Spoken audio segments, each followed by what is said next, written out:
وعلى آله وأصحابه أجمعين.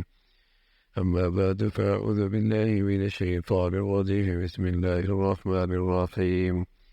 فإذا جاءت الصاخة، جس وقت کانوں کا بہرا کر دینے والا شور برپا ہوگا. فإذا جاءت الصاخة، جس وقت کانوں کا بہرا کر دینے والا شور برپا ہوگا. وأمه يوم يفر المرء من أخيه وأمه وأبيه، اور جس روز ایسا آدمی جس کا اوپر پہلے ذکر ہوا اپنے بھائی سے، اپنی ماں سے، اپنے باپ سے، اپنی بیوی سے اور اپنی اولاد سے بھاگے گا. یوم یفر المرء من أخيه وأمه وأبيه وصاحبته وبنيه، جس وقت کانوں کا بہرا کر دینے والا شور برپا ہوگا. جس روز وہ اپنے بھائی سے، اپنی ماں سے، اپنے باپ سے، اپنی بیوی سے اور اپنی اولاد سے بھاگے گا. لِكُلِّ امْرِئٍ مِّنْهُمْ يَوْمَئِذٍ شَأْنٌ يُغْنِيهِ، کسی کو کسی سے ہمدردی نہ ہوگی، ہر شخص کو اپنا ہی ایک مشغلہ ہوگا جس کی وجہ سے وہ دوسری طرف متوجہ نہ ہو پائے گا. وجوہ یومئذ مسفرہ، وجوہ یومئذ مسفرہ، آگے ایمان والے وہ ان کا مجموعہ ہے کہ بہت سے چہرے اس روز ایمان کی وجہ سے روشن ہوں گے. ضاحکۃ مستبشرہ، مسرت سے، خوشی سے، خندہ شاداب ہوں گے. ووجوہ یومئذ علیہا غبرہ، اس روز بہت سے چہرے کفر کی وجہ سے ظلمت ہوگی. ترہقها قترہ، اور ان پر غم کی کدورت چھائی ہوئی ہوگی. اولئک هم الکفرۃ الفجرہ، یہی لوگ کافر فاجر ہیں.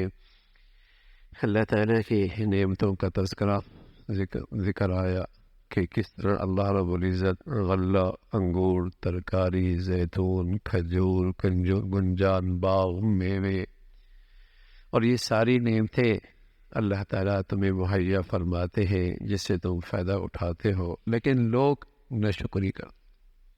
اور ناشکری اور احسان فراموشی کی سب سے بڑی شکل کفر ہے اور شرک ہے. کافر آدمی ہمیشہ ناشکرا ہوتا ہے، وہ شکر گزار نہیں ہو سکتا، اس لیے کہ وہ محسن حقیقی کی ناشکری کر رہا. مشرک آدمی شکر گزار نہیں ہوتا، ناشکری کرتا. کافر اور مشرک ظالم ہوتا ہے، عادل نہیں ہوتا، اس لیے کہ وہ اللہ کے حق میں ظلم کرتا.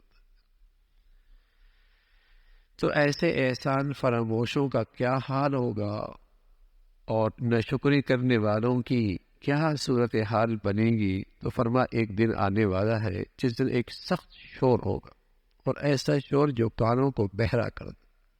قیامت کے دن آواز ہوگی، اور ایسی زور کی آواز ہوگی کہ یوں لگے گا کلیجہ پھٹنے کو ہے، اور کان یوں لگا جیسے بہرے ہو گئے. یوم یفر المرء من اخیہ وامہ وابیہ وصاحبتہ وبنیہ، آدمی کا بھائی ہوتا ہے اور آدمی کی والدہ ہوتی ہے، آدمی کا والد ہوتا ہے، پھر بیوی ہے، پھر بچے ہیں. یہ وہ رشتے ہیں کہ بسا اوقات آدمی دنیا میں ان کے لیے سب کچھ قربان کر دیتا ہے، اولاد کے لیے، اور بسا اوقات اپنی جان تک قربان کرنے کے لیے تیار ہو جاتا ہے، اپنی جان کو خطرے میں ڈالتا ہے، ان کو بچاتا ہے. یہ وہ رشتے ہیں کہ آدمی دنیا میں ان سے ایک تعلق ہوتا ہے، ہمدردی ہوتی ہے، اور جو اس سے بن پاتا ہے ان کے لیے کرتا ہے. بھائی ہے، بہن ہے، باپ ہے، ماں ہے، اور پھر ان سے بھی زیادہ فطرتی تعلق بیوی اور بچوں سے ہے، ان سے ایک تعلق ہوتا ہے. فرمایا یہ دن ایسا ہوگا کہ کسی کو کسی سے کوئی ہمدردی نہیں ہوگی. سامنے دیکھے گا، منہ چھپائے گا، کہیں دیکھ نہ لے، بلا نہ لے. ہر شخص کو اپنی پڑی ہوگی، نفسہ نفسی ہوگی، ہر شخص اپنی مصیبت میں گرفتار ہوگا، اپنی ایک تکلیف ہوگی اسے. چاہت ہوگی کوئی مجھے نہ دیکھے اور مجھے کوئی نہ بلائے، یوم یفر المرء من اخی و امی و ابی و صاحبتی و بنی، ہر ایک اپنی اپنی مصیبت میں ہوگا اور کوئی کسی کی طرف توجہ نہیں دے گا۔ یہ وہ لوگ ہوں گے جو دنیا سے گئے اور بغیر ایمان کے گئے، کفر کی حالت میں مرے۔ اللہ تعالیٰ بس ایمان کے ساتھ دے دے، پھر تو بیٹا بھی نفع دے گا، باپ بھی نفع دے گا۔ بلکہ قرآن مجید میں تو یہ ہے، دنیا میں جن نیک لوگوں سے محبت کی اور جو نیک لوگوں سے دوستی اور تعلق رکھا، قیامت میں وہ بھی کام آئے گا۔ الاخلاء یومئذ بعضهم لبعض عدو الا المتقین، ساری دوستیاں دشمنیوں میں بدل جائیں گی اس دن، لیکن جس دوستی کی بنیاد تقوی، پرہیزگاری، اللہ کی نسبت سے جو تعلق اور محبت ہوگی، وہ وہاں بھی کام آئے گی۔ وہ ایک دوسرے کے معاون بنیں گے، مددگار بنیں گے۔ وہ محبت، اصل میں وہ محبت بندے سے جو ہوتی ہے نا، وہ اللہ کی خاطر ہوتی ہے، اور وہ محبت حقیقت میں اللہ کی دین کی وجہ سے ہوتی ہے، وہ حقیقت میں اللہ کی طرف سے بھیجی ہوئی اسلام اور دینی زندگی کی وجہ سے ہوتی ہے۔ تو دین اللہ کیا بڑی چیز ہے، جو اس نسبت سے دنیا میں تعلق رکھتا ہے، اللہ کیا اس کی بھی بڑی قیمت ہے۔ حدیث میں رسول اللہ صلی اللہ علیہ وسلم نے فرمایا کہ اللہ کہتا ہے، حدیث قدسی ہے، وجبت محبتی للمتحابین فی والمتزاورین فی والمتجالسین فی والمتحابین فی والمتبادلین فی۔ فرمایا جو آپس میں بیٹھتے ہیں میری خاطر اور محبت بھی کرتے ہیں میری خاطر اور ایک دوسرے پہ خرچ بھی کرتے ہیں میری خاطر اور ملاقات بھی کرتے ہیں میری خاطر، میری محبت ان کے لیے واجب ہو جاتی ہے۔ میرے لیے ضروری ہوتا ہے کہ میں ان سے محبت کروں، وجبت محبتی، میری محبت ان کے لیے واجب ہو جاتی۔ تو وہ حقیقت میں اللہ ہی کی محبت کا ثمرہ اور پھل ہوتا ہے کہ وہ دنیا میں اللہ کے نیک بندوں سے یا اللہ کی دین کی نسبت سے کسی سے محبت کرتا ہے۔ اولاد نیک ہے، اولاد نیک ہے، والدین بہت نیک ہے، بس اوقات یہ ہوگا کہ اولاد اس درجے کو نہ پہنچ پائی جس درجے پہ اللہ نے بلند مرتبہ باپ کو دی ہے، لیکن باپ کی چاہت ہوگی میری اولاد بھی یہاں پہنچے، اللہ اس کی چاہت پوری کر دے۔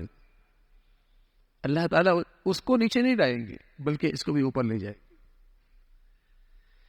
تو نیکی کی وہ ایمان کی بنیاد پر اور نیکی کی بنیاد پر تو یہ ایک دوسرے کے لیے نفع ہوگا، لیکن اللہ کرے ایمان کے ساتھ خاتمہ ہو جائے، بس اللہ کرے ایمان لے کے دنیا سے چلے جائے، تو پھر تو یہ بڑی طاقت دکھائے گا۔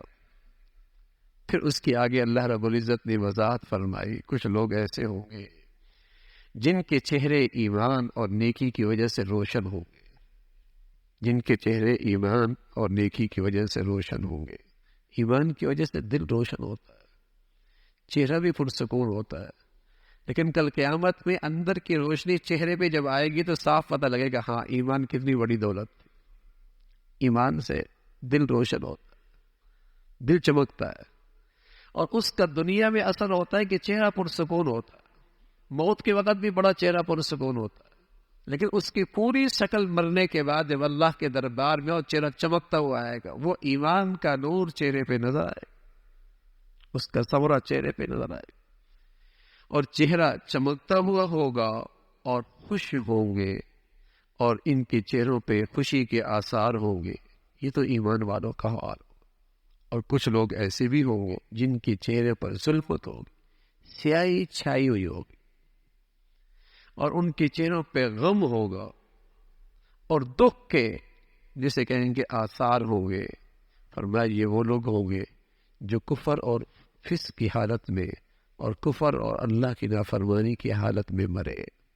تو دونوں کا مرنا ایک جیسے نہیں ہوتا بھائی، نیک اور بد کا مرنا ایک جیسے نہیں ہوتا، ایمان والے اور کافر کا مرنا ایک جیسا، زمین و آسمان کا فرق، زمین و آسمان۔ لیکن چونکہ اللہ نے یہ دنیا امتحان گاہ بنائی ہے، مرنے والے کا انجام دنیا میں رہنے والا اپنی سر کی آنکھوں سے نہیں دیکھ پاتا، مرنے والے کا انجام اپنا سر کی آنکھوں سے دنیا والا نہیں دیکھ پاتا، لیکن خبر دے دی سچی کتاب میں، خبر دے دی کہ دونوں کا مرنا ایک جیسا نہیں ہے۔